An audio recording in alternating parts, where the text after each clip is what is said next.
À l'occasion de la deuxième Expo internationale des produits de consommation de Chine, l'organisateur a préparé un programme d'activités riche et varié. Le 26 juillet, en marge de l'exposition, a eu lieu une séance d'information sur les politiques du port franc de Hainan. Le Bureau provincial de la culture et du tourisme a profité de cette occasion pour promouvoir les ressources culturelles et touristiques de l'île. Les représentants de différentes villes de la province ont présenté leurs propres atouts. Le café Xinlong exemplifie très bien cet effort de la ville de Wanning pour trouver des investisseurs afin de mieux mettre en valeur ses ressources.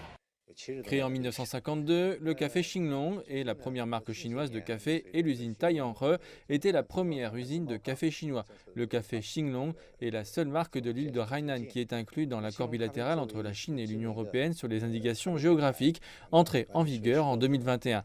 Avec la construction du port franc de Hainan, nous envisageons de mettre en valeur cette marque et de développer davantage l'industrie du café à Xinlong.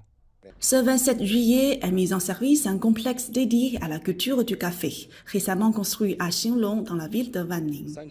Nous avons rénové et élargi l'ancienne usine de café en construisant un complexe dédié à la culture du café, afin de développer le tourisme. De la plantation au tourisme, cette industrie arrive à augmenter le revenu des caféiculteurs locaux. Le port franc de Hainan comprend plusieurs parcs économiques, commerciaux et industriels. Durant la conférence, certains d'entre eux ont su mettre en valeur leurs atouts auprès des investisseurs. La nouvelle zone d'exploitation de Jiangdong fait partie des 11 nouvelles zones d'exploitation du port franc de Hainan. Elle a une superficie de 298 km², dans laquelle se trouvent des forêts de mangroves, une ressource côtière importante. Nous mettons la priorité sur l'écologie dans notre développement.